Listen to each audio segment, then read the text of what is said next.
Chairman. Good morning, ladies and gentlemen. Our presentation deals with the use of innovative experimental techniques in the service of restoration of stone monuments. This is the presentation layout.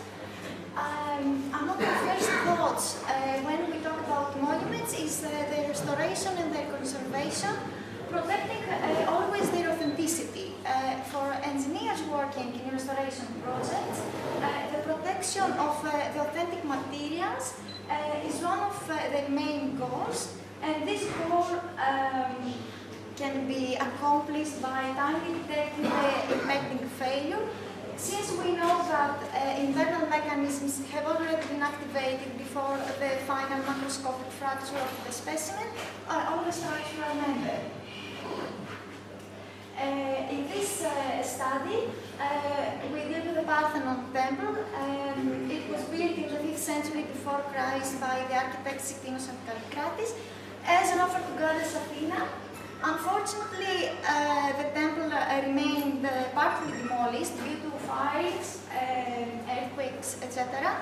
And in 1983, the Committee for the Restoration of the Acropolis Monuments was established and undertook the ambitious project of the restoration, which is still in progress.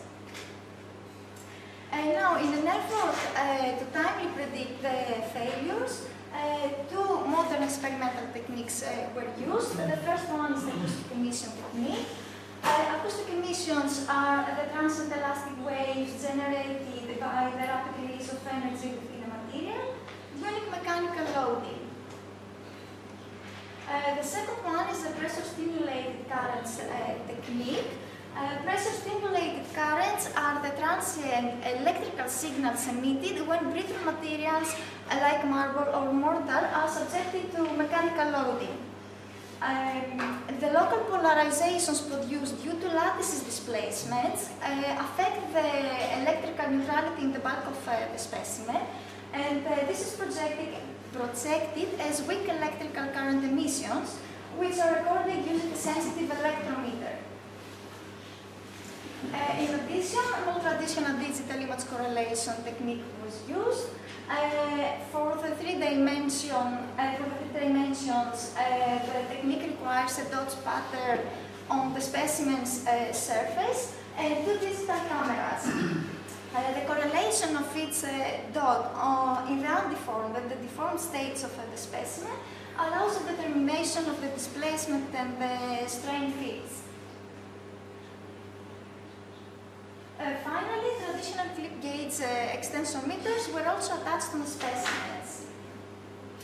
All of these techniques were used in elementary tests, 3-point bending test of pre-notched specimens, and in structural tests, shear tests of mutually connected epistyles. The prismatic pre-notched specimens were made of Dionysos marble and the dimensions are shown in the table. These two classes are a small part of a wide experimental protocol studying, among others, the size effect. Dionysos marble is exclusively used today in the restoration project due to its great mechanical and physico-chemical compatibility to the authentic pedelic marble. It is a transversely isotropic material with the mechanical characteristics shown here. And during the test, we paid attention to load for the load to be normal to the material's layers. This is the experimental setup. All the tests were carried out under displacement control mode with a rate equal to 5 micrometers per minute. Here we can see typical effective stress during, effective stress versus the deflection of the central cross-section for both classes, and the maximum stress is almost the same. Plotting now effective stress with respect to the NMOD obtained by the clip gauge, we can see that after a more or less linear portion, the curves become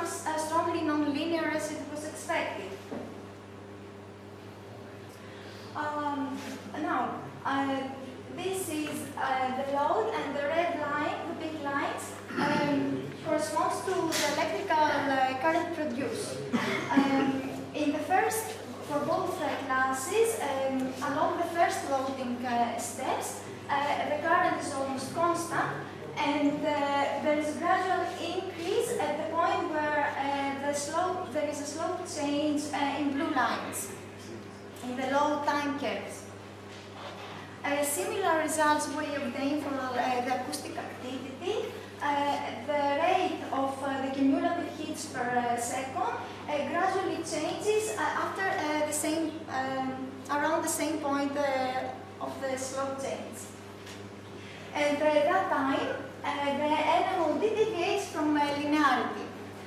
NMOD was measured by clip gauge and by DIC technique, and the correlation is quite good, especially for high load levels. From the DIC technique, we are able to see the distribution of the displacements along the x-axis, the axis of the specimens, and the loading axis, and the impending crack is clear. Here we can see the red line, the electrical current, the acoustic activity, the blue line, and then the MOD from clip gauge and the DIC technique versus the effective stress developed. It's clear, taking into account that the increase of PSE and acoustic activity is directly related to the microfracture in the internal of the specimens, we can say that at this point, around 60% of the fracture stress, irreversible phenomena start taking place. A second very interesting result is that seeing the red line, there is a sudden drop of the electrical current at a load level equal to about 95% of the maximum stress. And this is related to fatal cracks based on literature. I should notice here that the value of the NMOD based on the clip gauge at the maximum stress seems to be overestimated about 20 or 25% compared to the value obtained using the PSE technique. Let's move on to shear tests.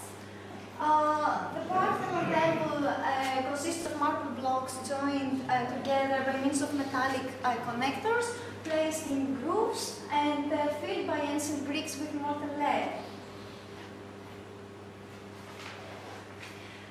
Most of the connections are failed, so the ancient iron connectors are substituted by new ones made of titanium. The ice-age connectors are subjected to both tension and pure shear, and although the tensile behavior is already studied by Dr. Zabas, there is lack of knowledge concerning their shear behavior.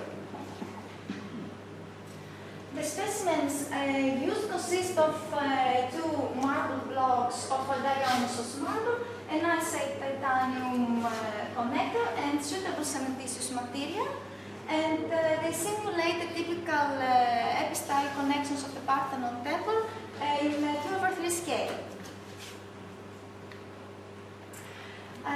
The problem is that we have a very brittle material, marble, and a very ductile titanium, which are two materials that must cooperate with each other with the aid, of course, of mortar.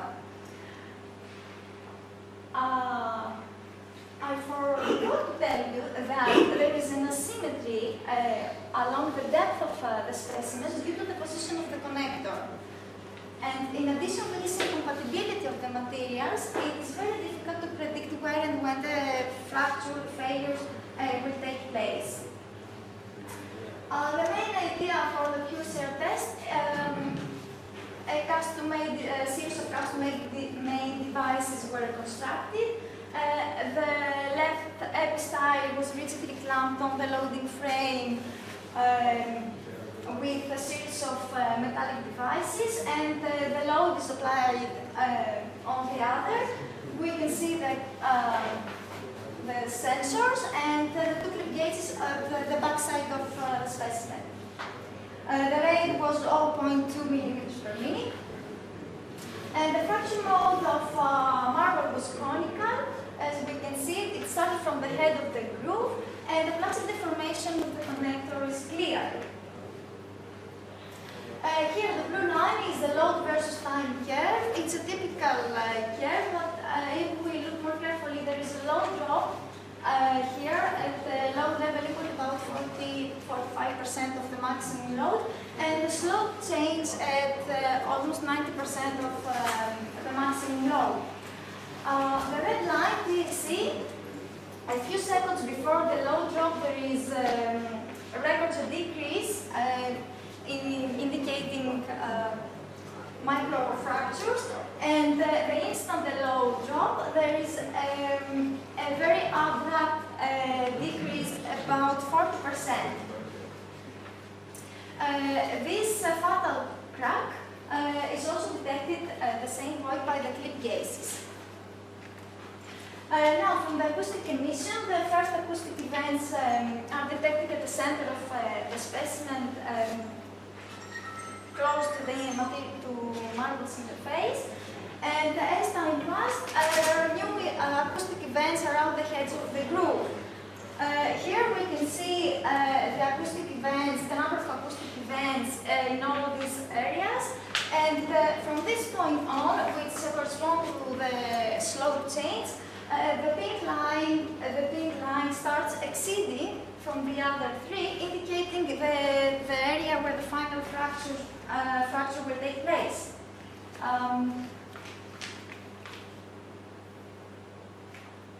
The variation of the displacements along the axis of the connector and the loading axis, and the final distribution, it's clear the parasitic bending in the XY plane. Very interesting, by DIC we isolated two rectangles of mortar on both sides of the interface, and we plotted the displacement along the x-axis, and we can see very clearly that almost after 900 seconds, mortar splits and moves independently. So we can, correlating the techniques, we can say that this load drop is the mortar's fracture, and the slope change is the onset of the epistyle's fracture. Concluding, data are in good qualitative correlation to each other, and the timely prediction of the impending failure seems to be realistic, at least in the lab. I would like to thank personnel from the restoration project of the Parthenon Temple, and the financial support of this program, and of course all of you for your attention.